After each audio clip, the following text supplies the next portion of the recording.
আসসালামু আলাইকুম সুপ্রিয় এসএসসি পরীক্ষার্থী, সবাই কেমন আছো? আশা করছি সবাই ভালো আছো। আমরা তোমাদের আজকের এই ভিডিওতে ইংরেজি দ্বিতীয় পত্রের একটি লেকচার নিয়ে হাজির হয়েছি। আমরা আজকের এই ভিডিওতে তোমাদের তিন নম্বরে আসে। এটা হলো কি আমাদের uses of words or phrase. এই ফ্রেজের যে ওয়ার্ডস ইউজের যে গ্যাপটা আসে, সেই গ্যাপটা এতদিনে আমরা বিভিন্ন ধরনের রুলস শিখেছি। আজকে আমরা একটা প্র্যাকটিস করে দেখবো যে আসলে কিভাবে এটা প্র্যাকটিস করতে হয়। তো চলো কথা না বাড়িয়ে আমরা ভিডিওতে চলে যাই। এটা আমাদের ইংলিশ দ্বিতীয় পত্রের 3 নম্বরে আসে, অ্যান্সার টু কোশ্চেন নাম্বার 3 তে আসে। তো এটা আসার সাথে সাথে তোমাদের প্রথম কাজ হলো এটা এই অর্থগুলো একটু লিখে নিতে পারো, বা যাদের মুখস্থ আছে তাদের জন্য ভালো, যাদের মুখস্থ নাই তারা একটু অর্থগুলোটা আগে একটু জেনে নিবা। উড ইউ মাইন্ড মানে কি, যদি তুমি চাও অর্থে প্রকাশ করে। এবং আমরা বলছিলাম যেটার পিছনে নোট আছে, উড ইউ মাইন্ডের পরে কি পরে, ভার্বের শেষে আইএনজি হয়। এটা একটা ফুট নোট যে ভার্বের পরে, এটার পরে ভার্বের সাথে কি হয়, আইএনজি হয়। এবার মনে রাখবো ইউজ টু মানে কি, ইউজ টু মানে অতীতকালের কোনো অভ্যাসগত কাজ বোঝায়, সেক্ষেত্রে অতীতকালের কাজ। এভাবে একটু লিখে নিবে যারা না পারো। যারা পারো, ভালো পারো, তারা তো সহজেই। অ্যাজ ইফ অর্থ যেন, হ্যাঁ, অ্যাজ ইফ অর্থ যেন। এবার আছে অ্যাজ সুন অ্যাজ অর্থ যত দ্রুত সম্ভব, হ্যাঁ, যত দ্রুত সম্ভব। এগুলো আমরা রুলসে পড়েছি। এবার লেট অ্যালোন মানে হচ্ছে গিয়ে অসম্ভব কাজ, হ্যাঁ, অনেক অনেক মানে বেশি অসম্ভব যে কাজগুলো, অসম্ভব কাজ। আচ্ছা, এরপরে আসি আমরা হ্যাড বেটার ভালো অর্থে, হ্যাঁ, দুইটা থেকে বা একটা থেকে যেটা ভালো অর্থে প্রকাশ করবে সেটা হলো হ্যাড বেটার বসবে ভালো অর্থে। আচ্ছা, আমরা একটু অর্থগুলো লিখে নিলাম।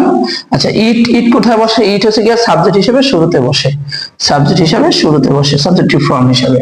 আচ্ছা, উড রাদারও ভালো অর্থে, বরং ভালো, হ্যাঁ, বরং ভালো। কিন্তু এখানে আমরা একটা নোট দিয়েছিলাম, ক্লু দিয়েছিলাম যে উড রাদারের পরে কি বসে, অবশ্যই দেন বসে, হ্যাঁ, এরপরে কিন্তু দেন শব্দটা থাকবে। এটা আমাদের একটা ক্লু মনে রাখা যায়। সো দ্যাট অর্থ যাতে, হ্যাঁ, সো দ্যাট অর্থ যাতের অর্থের সাথে মিলিয়ে করে ফেলবো আমরা। হোয়াট ইফ অর্থ হচ্ছে এখানে, হোয়াট ইফ অর্থ হয়েছে গিয়া আমাদের মতামত জানতে চাওয়া, হ্যাঁ, মতামত জানতে চাওয়া যে কেমন হয় এই কাজটা করলে। আসলে এরকম ভাবে প্রথমে আমাদেরকে এই সবগুলো ওয়ার্ড মিনিং আমাদেরকে এইভাবে লিখে নিতে হবে, যারা একটু কম বোঝে তাদের জন্য। যাদের মুখস্থ, যেমন এখানে দেখো অডিও মাইন্ড, আমরা এক নজর আবার দেখে নিই। অডিও মাইন্ড মানে বারবারের সাথে আইএনজি, ইউজ টু মানে অভ্যস্ত করতে বোঝায়। তারপরে অ্যাজ ইফ অর্থ যেন, তারপর অ্যাজ সুন অ্যাজ যত দ্রুত সম্ভব, লেট অ্যালোন অর্থ অসম্ভব কাজ, হ্যাড বেটার ভালো কাজ। এরপর হচ্ছে কি আমাদের ইট সাবজেক্টিভ ফর্ম হিসাবে বসে, উড রাদার আমরা জানি যে দেন থাকবে এবং বরং অর্থ প্রকাশ করবে, সো দ্যাট অর্থ যাতে। এবার হোয়াট ইফ মানে কি কোনো মতামত জানতে চাওয়া। এভাবে সবগুলো পড়ার পর আমরা আসি যে এভাবে প্রথম 1 নাম্বার থেকে সমাধান করি। দেখো 1 নাম্বার আছে কি, 1 নাম্বার আছে হি অ্যাক্টস, সে অভিনয় করে। অ্যাক্টস মানে অভিনয় করা, এখানে প্রেজেন্ট টেন্স বুঝিয়েছে। হি ওয়ার রিচ, তার মানে কি সে এমনভাবে অভিনয় করে যেন সে ধনী। তার মানে কি দেখো এখানে কিন্তু অলরেডি যেন অর্থ প্রকাশ করেছে, তারা সে সূত্রে এখানে কি বসাবো আমরা, সেখানে যেন অর্থে অ্যাজ ইফ বসাবো, অ্যাজ ইফ, হ্যাঁ, অ্যাজ ইফ বসাবো আমরা। ঠিক আছে, তাহলে এভাবে আসলে দেখো একটু অর্থে জানলে কিন্তু খুবই সহজ, আমরা পারবো। আসি আমরা নেক্সট, দেখো পরেরটা কি আছে দেখতেছি আমরা, গ্যাপের পরেই ভার বনের সাথে আইএনজি আছে। কি আছে? গ্যাপের পরে ভার বনের সাথে আইএনজি আছে। আচ্ছা, আমরা বলছিলাম কি যে গ্যাপের পরে আইএনজি বসে কোনটার পরে, তোমাদের কি মনে আছে? হ্যাঁ, দেখো আমরা বলছিলাম যে অবশ্যই উড ইউ মাইন্ডের পরে ভার পরের আইএনজি বসে। আমি যদি অর্থ না জানি তাহলেও হয়।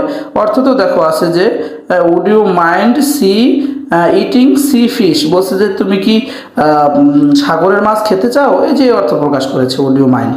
আচ্ছা, ঠিক আছে। এরপর দেখো Roni can't afford to buy a cellphone. আচ্ছা, এখানে দেখো বলছে যে তার মানে একটা সেলফোন কেনার যোগ্যতা নাই রনির, ড্যাশ এ ল্যাপটপ। তার মানে কি দেখো অসম্ভব বুঝাইছে। এখানে দেখো দুইটা জিনিস, একটা সেলফোন আর একটা ল্যাপটপ, এবং দুইটাই ক্রয় করার সম্ভবতা অসম্ভবতা প্রকাশ করছে। তো আমি যদি একটা সেলফোনই না কিনতে পারি তাহলে কি আমি ল্যাপটপ কিনতে পারবো না? তা লেটার অন মানে কি অসম্ভব কাজ, তাহলে বাই এ সেলফোন, হ্যাঁ, লেট অ্যালোন ল্যাপটপ, মানে সে একটা সেলফোনই কিনতে পারে না, ল্যাপটপ তো দূরের কথা, লেটার মানে দূরের কথা, এরকম একটা কথা অর্থ প্রকাশ করে। আচ্ছা, নেক্সট আমরা দেখি আছে বলছে ইট মে রেইন টুডে, বলছে আজ বৃষ্টি হতে পারে। হ্যাঁ, you dash leave earlier, earlier মানে হচ্ছে দ্রুত, তোমাকে দ্রুত প্রস্থান করা উচিত বা চলে যাওয়া উচিত।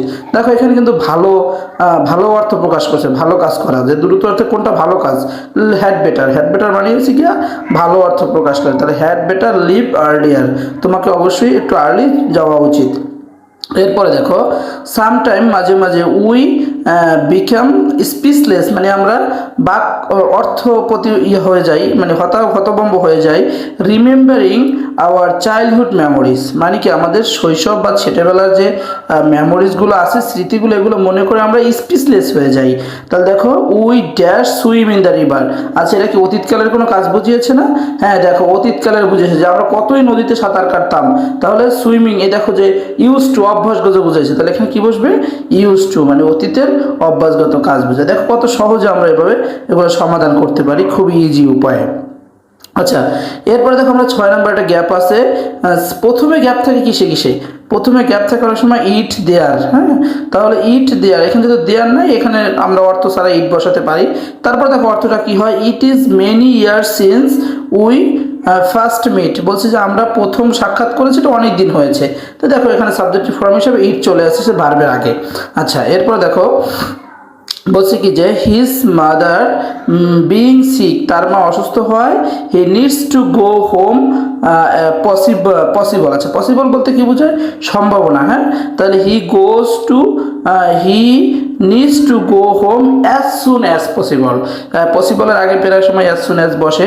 এছাড়া অর্থের দিক থেকেও কিন্তু আমরা জানতে পারি অ্যাজ সুন অ্যাজ পসিবল, যত দ্রুত সম্ভব, অ্যাজ সুন অ্যাজ, হ্যাঁ অ্যাজ সুন অ্যাজ পসিবল, যত দ্রুত সম্ভব। দেখো 8 নম্বরে we dash pay a visit to Cox's Bazar. হ্যাঁ, তো দেখো we dash pay a visit to Cox's Bazar, এরপর কি আছে দেন। আচ্ছা দেন মানে কি, আমরা বলছিলাম কি যে দেন কোথায় থাকবে, উড রাদারের যে সেন্টেন্সটা আমরা ব্যবহার করবো, ওই সেন্টেন্সটা অবশ্যই উড রাদারের পরে একটা দেন থাকবে। এখানে বসাবো কি আমরা, উড রাদার, এরপর কি আছে ডট ডট দেন থাকবে। এটা দেখলে আমরা অর্থ জানা ছাড়াও কিন্তু ইজিলি পারি। হ্যাঁ, অর্থ জানা ছাড়াও গ্রামার পারা সম্ভব। দেখো অডিও এবং একটু টেকনিক্যালি হতে হবে তোমাকে, তাহলে এই জিনিসটা আরও সহজ হয়ে যাবে। আচ্ছা এরপরে দেখো এরপর আমরা আশা করি এটা বুঝতে পারছি যে আমরা কক্সবাজার যাওয়ার থেকে আমরা বরঞ্চ সুন্দরবন যাওয়া থেকে কক্সবাজার যাবো। দেখো বলছি কি হি টুক এ পার্ট টাইম জব, বলছি কি সে একটা পার্ট টাইম জব নিয়েছে। হ্যাঁ, কেন, কিসের জন্য, সো দ্যাট অর্থ যাতে, হ্যাঁ so that he could earn money, সে যেন টাকা উপার্জন করতে পারে, একদম ইজি এটা। আচ্ছা লাস্টে দেখো the river is calm, calm মানে হচ্ছে শান্ত, যে নদীতে এতই শান্ত, we swim in the river. দেখো প্রশ্নবোধক চিহ্ন আছে, বলছেন যে প্রশ্নবোধক চিহ্ন থাকলে হোয়াট ইফ অথবা হোয়াট ডাজ লুক লাইক বসে, তো এখানে যদি একটা গ্যাপ আমরা কি বসাবো, হোয়াট ইফ, এবং এইখানে হোয়াট ডাজ লুক লাইক নেইও একটাই গ্যাপ আছে, প্রশ্নবোধক চিহ্নতে অবশ্যই হোয়াট ইফ বসে। দেখো এটা আসলে একদম সহজভাবে আমরা জানতে পেরেছি, এর জন্য আমাদের একটু মিনিং জানলেও হবে, আবার কিছুটা আছে টেকনিক্যালি, হ্যাঁ যেগুলো সহজেই জানা যায়।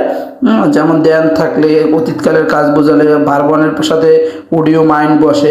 দেখো এই জিনিসগুলো কিন্তু একটু সহজ, আমরা যদি একটু বুঝে এরকমভাবে আরও 5-7টা প্র্যাকটিস করি আমরা কিন্তু এগুলো পারবো। হ্যাঁ, তো আসলে যারা এখনও ভিডিওটা দেখলা সবাইকে আন্তরিক ধন্যবাদ। এভাবেই পরবর্তী কোনো প্র্যাকটিস বা রুলস নিয়ে আমি হাজির হব।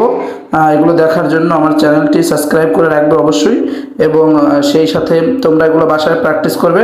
প্র্যাকটিস করার পর যদি কোনো জিজ্ঞাসা আমার কাছে থাকে অবশ্যই আমার এই ভিডিওটি নিচে তোমরা কমেন্ট করতে পারো, আমি সেটা তোমাদের যথাযথ জবাব দিয়ে দেওয়ার চেষ্টা করবো ইনশাল্লাহ। তো আসলে এইভাবে প্র্যাকটিস করলে একসময় গিয়ে কিন্তু তুমি দেখবে যে রুলস তোমার এমনিতেই মুখস্থ হয়ে যাবে।